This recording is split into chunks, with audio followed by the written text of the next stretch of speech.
지금 당장은 솔직히 그렇게 말을 하기가 어렵죠. 다만 이제 뭐 팔으라고 할 수도 없는 상황이고 그렇다고 뭐 사라고 할 수도 없는 상황인 것 같습니다. 왜냐면 바이오 내에서 대장들이 돌아가면서 막 20%씩 올라요. 그러니까 굳이?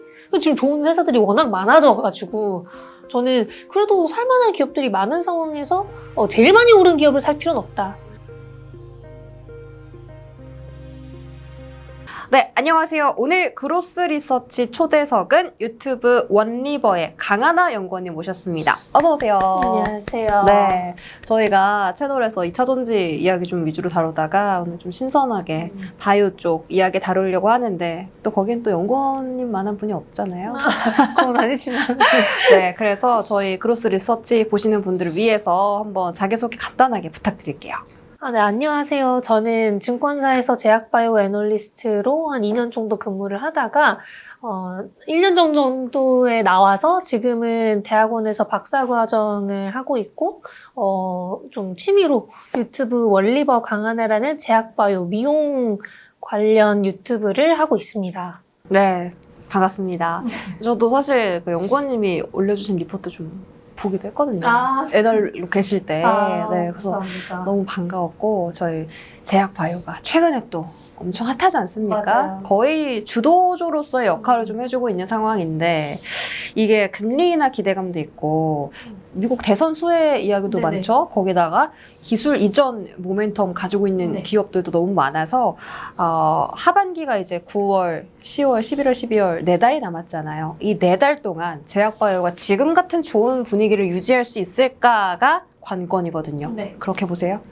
일단 하반기를 통틀어서 볼 때는 저는 여전히 주도주가 될 수 있을 거라고 생각을 하고 있는데요. 그 이유는 제약바이오 섹터에 있어서 대형주들 있잖아요. 정말 작은 막 천억대 회사들 말고 대형주들 기준으로 봤을 때 내년에 그러니까 실적이 많이 상승하는 섹터 중 지금 탑급에 있는 게 제약바이오 섹터거든요. 반도체도 조금 꺾인다는 얘기도 있고, 엔비디아 실적조차 이제 성장률이 과거만큼 이제 안 나올 수 있겠다라는 얘기도 많이 나오잖아요. 다른 성장 섹터는 말할 것도 없고. 근데 이제 제약바이오가 생각보다 실적 측면에 있어서도 내년에 더 좋아질 거라는 얘기가 많이 나오고 있기 때문에 그런 관점으로 보게 된다면 제약바이오는 옛날에는 좀 이제 꿈, 혹은 이제 좀 허황된 그런 맞아요. 기대 그런 걸로 올랐다라고 하면 이제는 실적도 받쳐주는데 라이선스 계약까지 나올 수 있는 플러스 알파까지 있는 그런 섹터가 돼버린 거예요. 알테오젠, 유한양행 다 근본이 있는 기업들이 됐잖아요. 그러니까 이제는 다들 그냥 대장주 위주, 그러니까 최소 1조는 넘는 기업들 위주로 좀 보시는 것 같고 그 기업들 위주로 저는 하반기 내내 좋을 거라고 생각을 하는데 근데 저는 9월에는 조금 빠질 수 있다라고 생각을 해요. 왜요? 왜냐면 이제 첫 번째로는 금리나 기대감이 너무 반영이 많이 돼서 좀 선반영이 많이 됐기 때문에 오히려 조금 인하를 하게 되면 그때 또 한번 빠질 수 있지 않을까라는 생각도 하고 있습니다. 그래서 그 부분도 저는 염두에 두고 있고 두 번째로는 추석 전에 원래 국내 수급이 많이 빠져요. 근데 그런 것들을 생각했을 때 지금 수급이 바이오에 많이 있다 보니까 약간 지지부진할 수 있지 않을까? 그리고 지금 오른 게 바이오밖에 없어서 돈을 뺄 거면은 바이오에서 뺄 거란 말이에요. 그래서 저는 추석 전에는 조금 지지부진할 수 있지 않을까. 그리고 마지막으로는 5개년으로 봤을 때 연중 수익률을 어쨌든 평균치를 낼 거 아니에요? 근데 역사적으로 봤을 때 12월 7월은 항상 거의 좋았어요. 너무너무 좋았는데 9월은 5년 동안 제약바이오 지수 월별 추이를 보면 항상 하락으로 마감을 했어요. 마이너스로 마감을 했기 때문에 저는 9월엔 조금 안 좋을 가능성도 있지 않을까? 그렇게 생각을 하고 있는 상황입니다. 네, 일단 어닝 상승률 탑 섹터 중에 제약바이오가 1등이고 하반기에도 너무 좋을 거다. 바이오텍 기업들이 사실 10년 동안 투자자분들의 신뢰를 못 받았습니다. 맞아요. 이게 작전도 많고 수급도 이 갔다 저리 갔다 하는 그런 섹터였는데 이제는 실적이 진짜로 찍히는 섹터가 되었고 그 기업들의 성장률이 앞으로 엄청나게 커질 것이다. 하지만 9월의 조정 가능성 염두에 두자. 추석 전에는 좀 유의하자라는 꿀팁까지 전해주셨습니다. 자, 그럼 올 들어서 아까 언급 주셨지만 바이오 쪽에 스타 종목이 탄생을 많이 했잖아요. 네. 알테오젠 상반기, 하반기에 또 유한양행까지 네. 탄생을 했는데 이 알테오젠을 제가 수익률을 좀 계산을 해보니까 올해 저점부터 고점까지 한 390%? 죄송해요. 369% 네. 성장을 했더라고요. 이게 네. 알테오젠의 그 기술 이전을 한 그 플랫폼이 얼마나 좋길래 대체 이렇게까지 상승을 했나 싶은데 연구원님 의견 들어볼게요. 일단 계약 상대방이 머크잖아요. 1등. 네, 글로벌 항암제 1등 기업. 그런 기업과 이제 우리나라 기업이 독점 계약을 체결한 것만으로도, 와, 이건 진짜 장난 아닌 계약이구나라는 인식도 있을 거고, 머크가 자체적으로 임상을 진행하던 키투르다 SC 제형을 어쨌든 실패했잖아요. 네. 근데 알테오젠의 기술을 접목시켰을 때, 지금 잘하고 있기 때문에, 그러면 머크보다도 좋은 제형 변경 기술을 보유하고 있는 기업인 것이 아닌가라는 얘기가 나오고 있는 거고, 최근에는 또 머크가 새로운 임상 발표를 했는데, 그게 이제 키투르다랑 키투르다 SC 1대1 비교하는 임상이에요. 그래서 이런 새로운 글로벌 임상 3상을 진행하는 것조차 지금 머크가 얼마나 SC 제형에 대한 가능성을 높게 평가하고 있는지 알 수 있는 부분인 거고요. 네. 여기서 더 중요한 거는 면역 항암제들이 지금 다 SC 제형으로 바뀌고 있어요. 그러니까 지금 키투르다뿐만이 아니라 티센트릭 같은 면역 항암제 같은 경우에도 SC 제형으로 이제 변경이 되면서 로슈가 티센트릭 SC 제형 또한 2분기 실적 발표에서 영국 출시 3분기 만에 32% 전환에 성공을 했거든요. 그러니까 그만큼 SC 제형으로 전환을 하고자 하는 사람들도 많다라는 거고, 매출액의 큰 비중이 나중에는 다 이제 SC 제형으로 바뀌겠구나. 그렇게 되면 키투르다가 지금 뭐 30조 원이 팔리는 의약품이라고 한다면 그 중에서 정말 높은 퍼센티지, 높은 매출 비중이 SC 제형으로 바뀌겠구나라는 그런 생각을 할 수 있는 거죠. 그럼 이제 알테오젠이 그만큼 또 수혜를 받을 수 있는 거고. 근데 이제 알테오젠은 지속적으로 나올 게 또 많은 거예요. 이제 산도스랑 계약한 것도 있고, 그게 아니면 최근에 언급이 많이 되는 거는 ADC의 SC 제형 변경 여부잖아요. 그래서 그 계약들을 많이들 기다리고 계신 것 같습니다. 그래서 알테오젠이 뭐 크게 빠질 일은 거의 없지 않을까라고 생각을 하고 있는데, 그렇다라고 해서 뭐 여기서 또 막 3, 4배가 가기에는 너무 많이 올랐죠. 너무 많이 올랐고, 추가적인 계약들이 또 나와줘야 이제 오를 수 있는 거잖아요. 근데 이제 9월에 또 키투르다 SC 임상 끝나니까, 그래서 9월에 끝나고 이제 연말쯤에 발표를 할 것 같거든요. 어떤 걸요? 키투르다 SC 제형 임상이 끝나는 거? 거야. 네네네. 그래서 연말 정도에 보게 되면 그 또한 조금 반영이 될 수 있지 않을까 그렇게 생각을 하고 있습니다. 9월 23일 네, 맞아요. 그때 3상 종료. 종료고 결과는 12월에. 아니요. 가을이나 겨울 그 사이? 언제쯤 그럼 한다고 합니다. 그때가 혹시 세론이 될 수도 있을까요? 근데 요즘에는 이렇게 큰 임상들이나 계약들을 세론이 많이 없고 세론이 당일은 있을 수 있는데 나중에 또 반영이 돼요. 유한양이 그랬잖아요. 그러니까요. 유한양이도 당일에는 뭐 떨어졌다가. 아무도 관심 안 그때 파신 분들 갖다가 좀 억울하시겠어요. 막 최근에는 막 20-30%씩 오르고 맞아요. 그러니까 그런 걸 고려해보면 근데 이게 세론이 좀 사람 심리 싸움인 게 빠지네? 그럼 안 좋은 건가? 하고 이제 많은 투자자분들이 파시더라고요. 본질은 변한 게 없는데. 네. 근데 그런 게 어쨌든 저는 결과적으로 나중에 반영이 된다는 주의라서 좀 그걸 기회로 보고 있고 진짜 올해 중순부터 나왔던 계약들 보면 대부분 세론이었어요. 네. 근데 근 일주일 내로 봤을 때 결국에 다 올랐거든요. 네. 그래서 그런 것도 염두에 두시고, 뭐, 남들이 판다고 해서 내가 팔아야 되는 것도 아니고, 남들이 지금 반영이 안 된다라고 하면은 내가 공부를 조금만 해놨을 상태에서는 훨씬 더 이득일 수 있지 않을까, 그렇게 생각을 합니다. 아까 면역항암제 쪽이 지금 다 SC제형의 변환을 시도하고 있다라고 했는데, 혹시, 큰 기업 중에 지금 알테오젠을 혹시 접촉하는 기업도 있어요? 글로벌 빅파마 중에. 사실 이게, 회사 측에서도 오픈을 할 수도 없고, 이게 알리게 된다면 이미 계약이 나온 상태여야만 하잖아요. 왜냐면 아시겠지만, 이 머크 계약도 몇 년 전에 10대 글로벌 제약사와 계약이라고 나와 있었잖아요. 근데 보통 이제 오픈을 안 하니까. 그쵸. 끝까지 갈 때까지 안 해요. 아니면 독점 계약으로 전환할 때까지는 안 하더라고요. 그래서 이 부분도 조금 사람들이 좀 상상의 나래를 펼칠 수 있는 네. 그런 부분인 게 이제 ADC 하면은 이제 다이치 산쿄가 지금 글로벌 1등이라고 할 수 있는데 그럼 이제 ADC, SC가 나올 거라고 많이들 기대하고 있는 와중에 그럼 다이치 산쿄랑 나오는 거 아니야? 뭐 이런 얘기들이 좀 나온 것 같습니다. 썰이 있던 게 맞아요. 그냥 다이치 상표 아니야 라는 어떤 꿈 같은 거였구나. 아니면 이제 대표님이 일본 가셨다 뭐 이런 거면 그럼 뭐 다이치 상표 간 거 아니야? 그렇게 이제 다들 이제 스토리를 만드시는 거죠. 썬더스도 썰이 있다가 실제로 그 했잖아요. 그때 미국인가 유럽 가셨어가지고 네. 그때 이제 쌍도주였구나 막 이렇게 나오더라고요. 그 실제로 계약을 한 거니까. 네. 그래서 다들 이제 비행기 계획을 조금 알고 계시는 것 같습니다.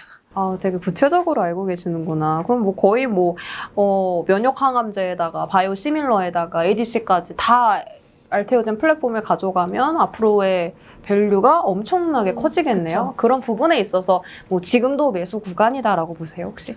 지금 당장은 솔직히 그렇게 말을 하기가 어렵죠. 다만 이제 뭐 팔으라고 할 수도 없는 상황이고 네. 그렇다고 뭐 사라고 할 수도 없는 상황인 것 같습니다. 왜냐하면 지금 바이오 섹터를 보면 돌아가면서 오르거든요.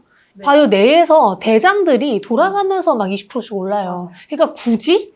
지금 좋은 회사들이 워낙 많아져가지고 저는 그래도 살만한 기업들이 많은 상황에서 제일 많이 오른 기업을 살 필요는 없다. 뭐 물론 알테오젠의 업사이드를 굉장히 크게 보시는 분들도 많습니다. 너무 좋은 회사고 너무 근본이 있는 회사이기 때문에 당연히 더 갈 거라고 생각하시는 분들도 정말 많은 상황이지만 뭐 그냥 내가 지금 신규 진입자라고 한다면 차라리 조정이 왔을 때 사면 샀지 뭐 지금 계속 올라가고만 있는데 살 필요는 없지 않을까. 신규 진입자 입장에서는 좀 기대 수익률 낮은 종목이다. 그쵸. 뭐 횡보를 할 때 사던가 아니면 차라리 이제 뭐 어쨌든 9월 달에 임상이 종료가 되니까 이후에 생각을 해도 저는 나쁘지 않을 거라고 생각을 합니다. 알겠습니다. 다음 질문 넘어가 볼게요. 유한양행 이야기 또 안 할 수가 없죠? 그 이제 8월 말에 그 렉라자 승인권이 나왔는데 이게 아까 저희가 얘기했지만 그날 딱 세론이 나왔어요. 근데 그때가 기회였던 거예요. 그렇죠. 그 이후로 지금 거의 한 30% 40% 올랐나요? 이게 로열티가 최소 앞으로 10에서 15% 될 네. 거다라는 이야기가 많던데 이게 그 유한양행의 기업 가치가 얼마만큼 높아질 수 있는 거예요? 근데 계산을 해보면? 이게 또 문제가 있어요. 문제가 뭐냐면 의약품이라는 게 처음부터 막 몇 조씩 팔리진 않잖아요. 그래서 침투율이 중요하다 하더라고요. 그쵸. 그리고 처방수가 올라오면서 로열티가 반영이 되고 그게 이제 이 기업에 들어오게 되는 건데 지금 생각을 하시는 거는 천년도부터 뭐 1조가 팔려서 뭐 1,000억 이상 들어올 거야 뭐 이렇게 생각을 하기는 좀 쉽지 않은 거죠.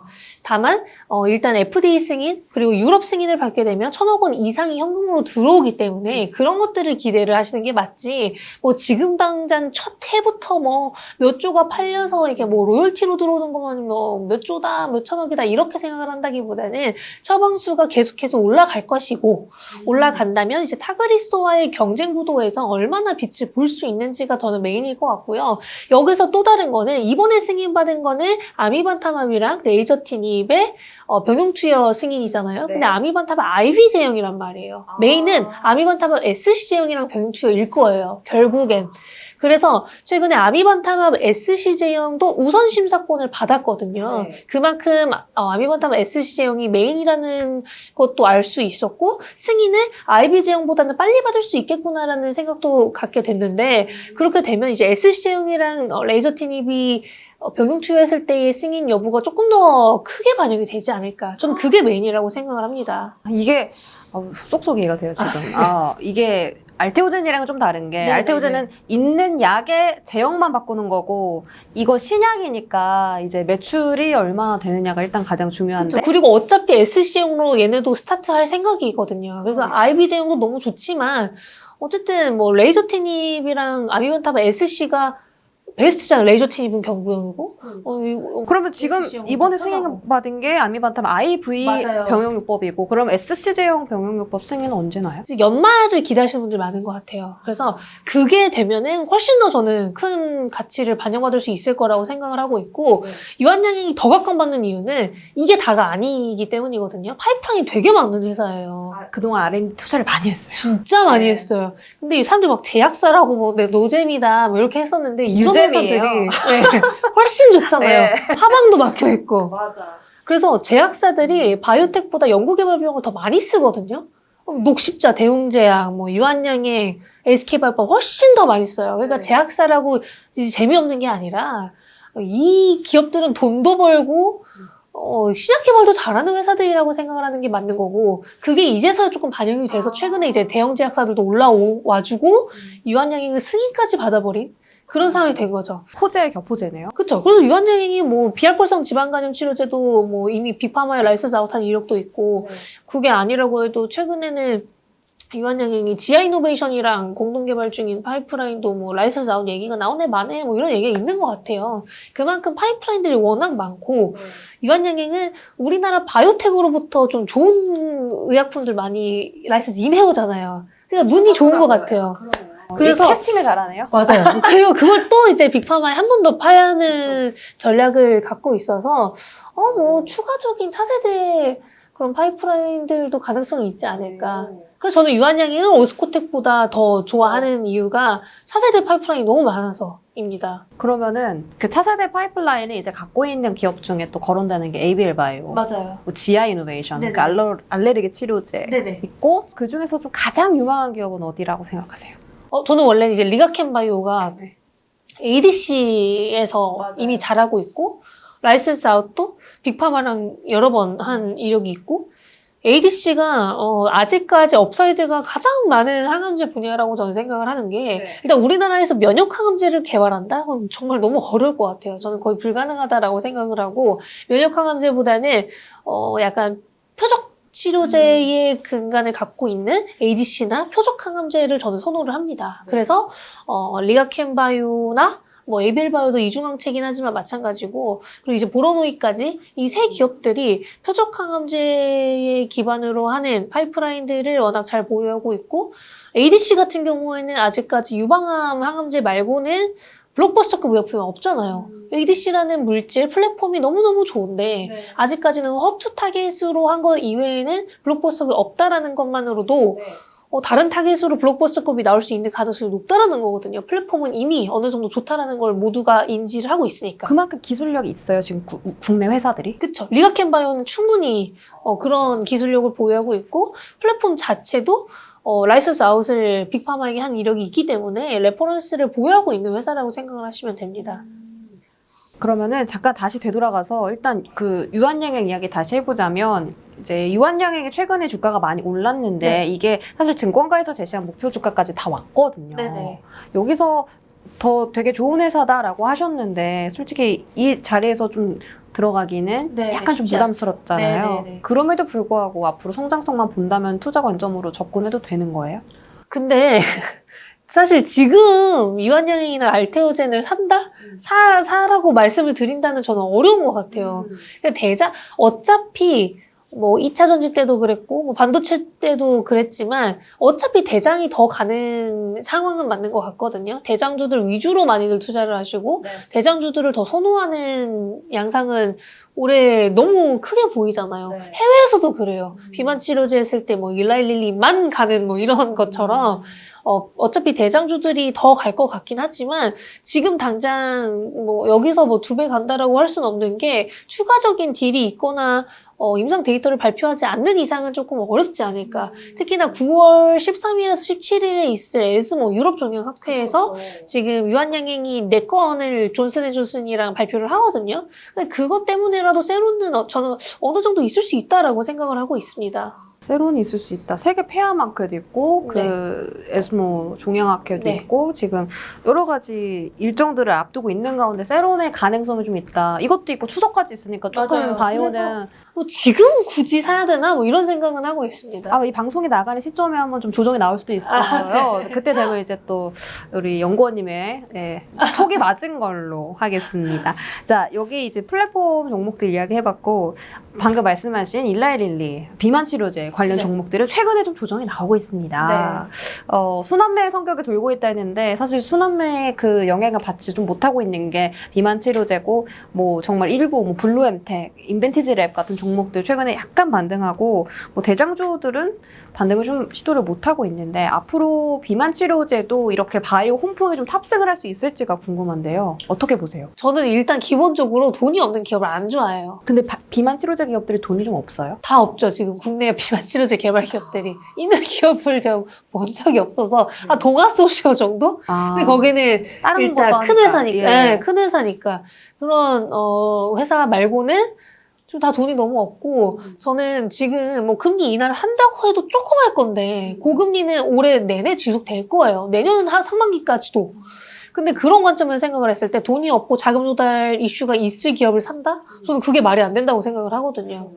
왜냐면 바이오는 돈이 없으면 어차피 자금 조달을 해야 되고 그게 아니면 진짜 심각한 기업들은 거래 정지까지 될 수 있거든요. 왜냐면 특례 상장을 하는 기업들이기 때문에. 그래서 펩토론이 유상증자를 했구나. 그쵸. 돈이 없어서. 왜냐면 연말까지 안 하면 제가 알기로는 내년에 문제가 될 수 있다고 들었어서 그래서 올해 무조건 했었어야만 했어요. 딜을 하거나 유상증자를 뭐 해야 되거나. 근데 이제 결국엔 자금 조달을 선택을 한 거고 딜이 뭐 올해 안 나올 수도 있고 아니면 뭐 나중에 나올 수도 있지만 저는 개인적으로 그런 리스크를 가져가고 싶진 않습니다. 근데 저는 많은 투자자분들이 원하지 않을 거라고 생각을 해요. 그래서 바이오를 안 하시는 분들도 많고. 그래서 저는 좀 뭐 20배를 가는 기업을 산다기보다는 리스크가 적은 기업을 사는 게 훨씬 낫지 않나. 이게 버는 것보다 안 잃는 게 중요하거든요. 그렇죠. 네. 완전 중요하죠. 그래서 저는 비만 치료제를 우리나라에서 개발을 한다? 그거는 조금 쉽지 않을 것 같은 게 비만 치료제는 기본적으로 대규모 임상이에요.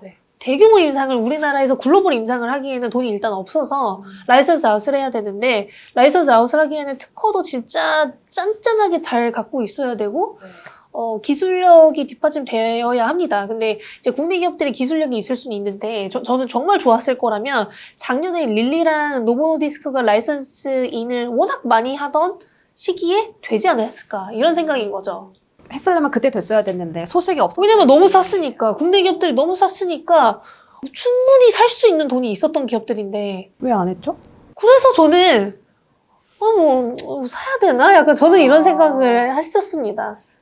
지금 뭐 임상하고 있는 기업들도 좀 있는데 네네네. 그럼 이 기업들은 임상 뭐 성공해도 돈이 없으니까 당장은 주가에 좀 반영은 안 된다. 그래도 성공을 하고 이제 임상 진전이 잘 될 수 있고 뭐 나중에 승인까지 받을 수 있죠. 근데 이제 한미약품처럼 아시아권에서 뭐 한다는 그런 확실한 목표가 있는 거거나 아니면 동아소시오처럼 이제 뉴로보라는 미국 회사가 있는 게 아니라면 지금 당장 이제 뭐 국내에서 처음부터 끝까지 다 하기는 어렵지 않을까 그렇게 생각을 합니다. 비만 치료제는 투자 관점에서는 지금은 좀 관망이다. 네네. 예, 지켜보자. 차라리 뭐 마운자로나 위고비를 뭐 유통하는 기업들, 블루엠텍이나 아니면 최근에는 이제 보령 쪽도 원래는 이제 일라일릴리랑 과거에 코 프로모션 하는 기업으로 되게 각광 많이 받았었거든요. 트루리시티도 보령이 독단적으로 팔았었고 그래서 팔아주는 기업을 사는 것도 나쁘지 않지 않을까 뭐 저는 그렇게 딱 그 정도가 지금은 괜찮을 것 같습니다. 지금은 개발보다는 차라리 그 국내 마운자로나 위고비를 유통하는 쪽에 포커스를 맞추고 있는 기업들. 그렇죠. 근데 노보노디스크는 원래 직접 유통을 많이 한다고 해요. 그래서 릴리랑 관련된 기업들을 찾는 게 조금 더 낫지 않을까. 알겠습니다. 자, 비만 치료제 그렇게 알아봤고 또 이제 최근에 집중받는 게 또 제약바이오 집중받는 섹터 너무 많네요. CDMO입니다.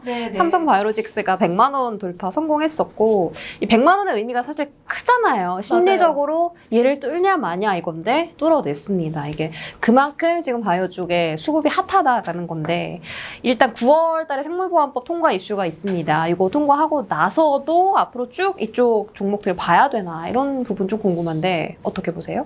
저는 생물보안법은 진짜 장기적으로 봐도 된다고 생각해요. 그래요? 네, 생물보안법은 진짜 올해 초중순부터도 진짜 너무너무 이거 중요하다라고 말씀을 드렸던 이유가 어차피 중국 수요가 우리나라로 옮겨지려면 시간이 되게 오래 걸리거든요. 왜냐하면 이렇게 CMO, CDMO 수주를 맡기려면 그 사이에 프로토콜이 너무 많아요. 프로세스가 너무너무 길거든요. 그 의약품을 생산을 하는 뭐 승인도 받아야 되고 시설 인증도 받아야 되고 시설이 그 빅파마나 바이오텍으로부터 어느 정도 승인을 받아야만 뭐 이게 다 진행이 되는 거잖아요. 네. 그래서 생물보안법이 시행을 하는 연도가 제가 알기로는 29년인가 그래요.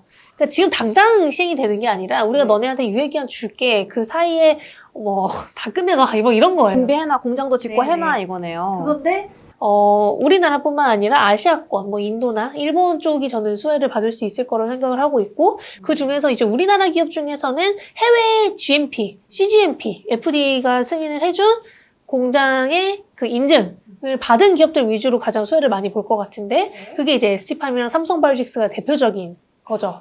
그래서 이 두 기업들은 이미 CMO, CDMO가 제조업이다 보니까 레퍼런스가 너무 중요한데 빅파마랑 계약을 한 이력이 있는 기업들이기에 네. 괜찮지 않을까 이렇게 생각을 하고 있습니다. 특히 ST팜 같은 경우는 또 원료 제작한다고 들어서 네네네. 이쪽이 조금 더 삼성바이오로직스랑 차별점을 두고 있다고 봐야 되는 거예요? 근데 그게 상관이 없는 게 어차피 중국이랑 거래하지 마 이렇게 되면은 원료든 뭐 아니면은 CMO, CDMO든 어떤 거랑 상관없이 수주를 미국 입장에서도 굳이 중국보다는 한국 뭐 이런 관점이 될 수 있거든요. 그래서 최근에 ST팜도 수주가 크게 나왔다는 얘기도 있고 삼성바이오로직스는 작년부터 되게 대기업들, 빅파마들이랑 계약이 계속해서 늘어나고 있어요. 수주가 빨리 올라오고 있고 4공장 가동률도 더 빨리 올라오고 있는 상황입니다. 그래서 그런 관점을 생각을 해봤을 때 생물보안법이 발발한 지는 되게 오래됐어요. 몇 년 됐는데 이게 올해 들어서 좀 강해졌기 때문에 조금 더 각광을 받고 있는 것이지 않을까 그렇게 생각을 하고 있습니다. 삼성바이오로직스 그래서 또 공장 짓는다, 더 짓는다 이런 얘기가 나왔던 거구나. CDMO 쪽으로 좀 개인적으로 궁금한 거는 왜 글로벌 빅파마들이 그동안 우리나라 기업도 좋은데 왜 계속 우시바이오로직스랑 사업을 했는지 더 싸서 그랬던 거예요? 근데 이게 우시바이오가 잘하는 게 있을 거고 네. 삼성바이오로직스가 잘하는 게 또 있을 거예요. 그 다들 각 기업마다의 강점이 있고 삼성바이오로직스는 완전 바이오로직스가 메인이면 우시는 뭐 다른 게 메인인 회사일 수도 있거든요. 그리고 임상 단계인 거를 많이 수주받는 회사이냐 아니면 상업화 단계에 있는 걸 많이 받는 회사이냐 이것도 달라서 우시는 또 삼성바이오로직스랑 완전히 똑같은 기업은 또 아닙니다. 네, 그래서 어떤 단계에 있는 의약품을 수주받는 기업인지 어떤 매출 비중이 많은지도 달랐기 때문에 뭐 삼성바이오한테만 맡겨야 된다도 없고 일단 삼성바이오는 좀 공장이 다 풀가동이에요. 어차피 맡길 수도 없어요. 네, 그래서 그런 것들도 다 나중에는 생각을 해야 되지 않나. 그러면 그 우시바이오로직스의 물량을 우리가 어쨌든 반사 수혜를 얻는다고 따진다면 얼마나 그 밸류가 되는지 궁금해요. 그러니까 주가가 어느 정도는 올라야 된다 이런 거. 근데 어차피 단기적으로는 이게 크게 반영이 될 수가 없어요. 말씀드렸다시피 유예기간이 있고 지금 당장 바꿔서 우리가 수주를 받을 수가 없어요. 이게 다 프로세스가 있기 때문에 그래서 뭐 실적이 막 급등을 한다면 또 모르겠지만 그것도 아니고 공장도 일단 지금 4공장 이외에는 다 아직 뭐 가동을 하기에는 무리가 있잖아요. 그러니까 이게 뭐 실적이 급등을 하는 게 제일 중요한데 그러기 위해서는 뭐 시간도 당연히 필요하다. 그냥 조금씩 우상향하는 걸 기대하는 게 낫지 않을까 그렇게 생각합니다. 조금씩 우선 투자자 입장에서 여쭤보려다 보니까 네. 뭐든지 그래서 주가는 어떻게 되지? 이렇게 좀 여쭤본 거였고 어쨌든 생물보안법을 좀 길게 봐야 되는 이슈라고 하셨으니까 좀 장기적으로 이 사안을 좀 가져가면 좋을 것 같습니다. 그러면 여태까지 지금 기술 플랫폼, 그다음에 비만 치료제, CDMO 다뤘는데 이제 가장 긍정적으로 말씀하신 건 좀 플랫폼 쪽인 것 같아요. 네. 예, 그래서 바이오텍 중에서 아까 큰 회사들, 큰 회사들 항암제 쪽 하는 회사들을 저는 지금 좀 잘 보고 있고 그게 이제 표적 치료제 기반의 항암제를 하는 기업들 ADC 쪽. 네. ADC, 뭐 리가켄바이오나 ABL바이오, 네. 보로노이는 이제 뭐 그냥 표적 항암제를 하는 기업이니까 딱 그 정도?